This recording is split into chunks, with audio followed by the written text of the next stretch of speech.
If you run a private practice and your CEO time is whatever's left over after cancellations, you don't have a strategy. You have leftovers. Stick with me because I'm going to show you how to protect 3 to 5 hours a week for real CEO work without blowing up your entire patient schedule. If you are a US private practice owner or a clinic director still treating most of the week and constantly working on the business at night or on weekends, this is for you. Your calendar is always full of patients and your projects never feel like they're moving forward and you feel guilty no matter what you choose. And so by the end of this video, you're going to have a simple 3-step plan. Step 1, audit your week. Step 2, create non-negotiable CEO blocks. And step 3, protect those blocks with simple rules and delegation so that they can actually survive real life. And so here's the problem. Most owners have an ideal week, but it's in their heads. And they live inside a totally different calendar. They feel behind all the time, but they don't have any actual data on where their time goes. So step 1 is a 7-day reality calendar audit. And so for one normal week, I want you to print your schedule or export it from your EMR or your calendar, and then take a pen and mark every block with either a P for patient, an A for admin or reactive work, or C for CEO or strategic work. The important part here is to be really honest, because charting, emails, and putting out fire are not CEO time. That is admin or reactive time. CEO time is you working on things like money, team, or systems that actually improve the practice, not just maintain it. So when you do this with your calendar, most owners will discover that they're at somewhere between 0 and 60 minutes of real CEO time in an entire week. And that explains why the business feels stuck, even though you're working your face off and you feel exhausted. And so let me paint you a simple example. A typical private practice owner might be, let's say, 36 hours of treatment, 10 hours of admin chaos, and 0 hours of CEO work. And so their strategy time or their CEO time is usually on Sundays on the couch, half asleep with their laptop. And we're not judging that because we've all been there. I've been there. I'm still there at times. We're just trying to get really honest so that we actually know what we're fixing instead of beating ourselves up with this vague guilt and overwhelm. So now once you see the real week, the next move is to design your first 3 to 5 hours of CEO time.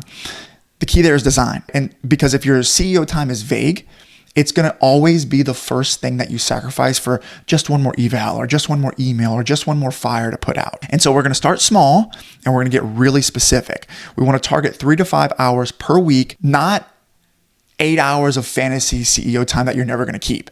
And we're going to break that into 2 to 3 blocks. Maybe it's 2 90-minute blocks and 1 60-minute block. And each block is going to get a job. For example, block 1 is going to be your money block.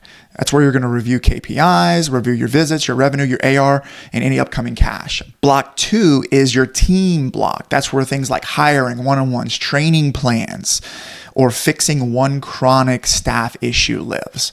Block 3, you guessed it, is your systems block. That's where you improve your processes, things like no-shows, intakes, or billing handoffs. Where do all these blocks go? So what I want you to do is take a look at your calendar and pick your lowest impact clinical times. That might be, depending on where you're located, mid-morning and mid-afternoon blocks on some of the slower days, or it could be a half day somewhere in the week where demand is naturally lighter most of the time. We moved one owner from 40 clinical hours to 34 by blocking 2 90-minute CEO blocks and tweaking the schedule just a little, And what happened was revenue didn't drop because those patient slots were either filled by another provider or evenly across slightly longer days. And so your calendar is your strategy. And if CEO time isn't on there as a recurring block, then it just doesn't exist. Right? And you can't grow a multi-location, stable practice off of scraps of time and good intentions. Now, designing CEO blocks is probably the easy part. The hardest part, this is really hard, is keeping them from getting swallowed up by all of the exceptions, the one more eval, or the staff issues, or the billing fires, or just this once whenever you're trying to reschedule a patient that only wants to see you.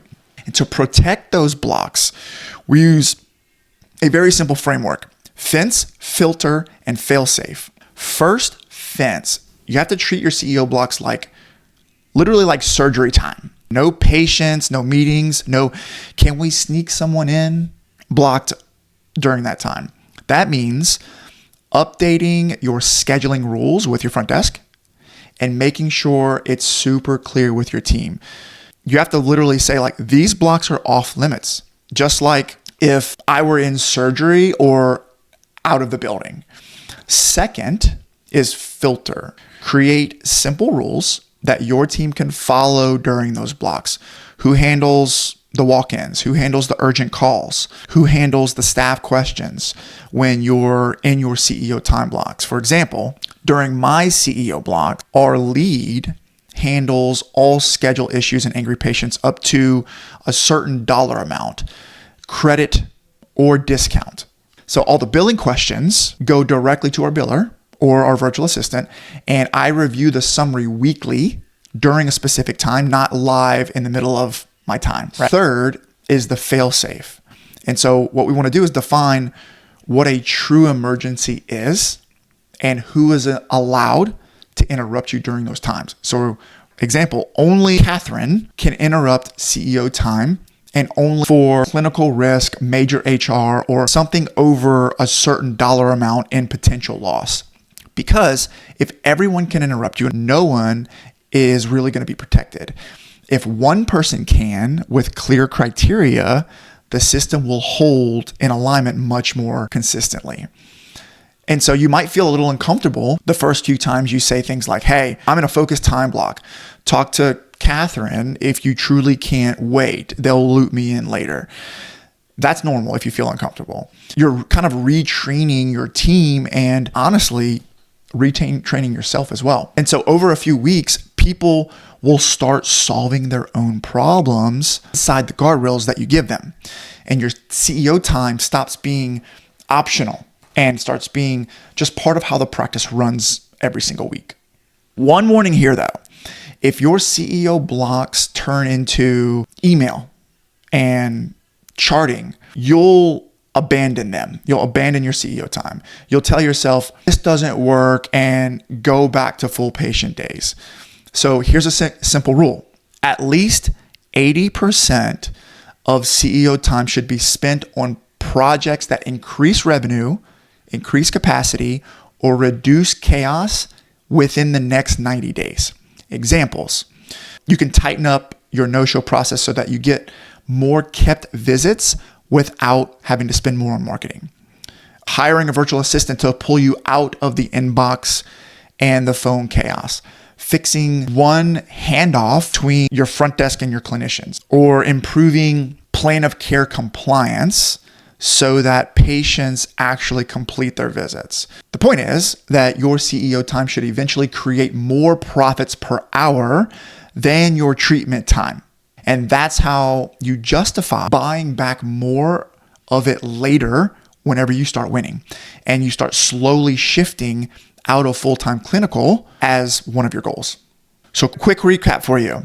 Step 1, audit your real week with the reality calendar audit and see how many CEO hours you actually have right now. Step 2 is design 3 to 5 hours of specific CEO blocks where you're off the schedule and focused on either money, team, or systems. And step 3 is protect those blocks with fence, filter, or failsafe rules so that they can survive real life and don't get eaten up by all the exceptions. And so if you want help clearing your plate and handing off the admin that keeps invading your CEO time, that's exactly what we do at Inbox Zero VA. We place trained healthcare virtual assistants and build workflows so you're not stuck in your inbox and phones and constant front desk chaos all week. So click the link below, book a call, and we'll map out how to protect your CEO time and plug your admin gaps. Even if, we never get to work together, you'll leave the call with a clearer, more practical plan than you already have today. All right, go do your reality calendar audit and then protect those 3 to 5 CEO hours this week.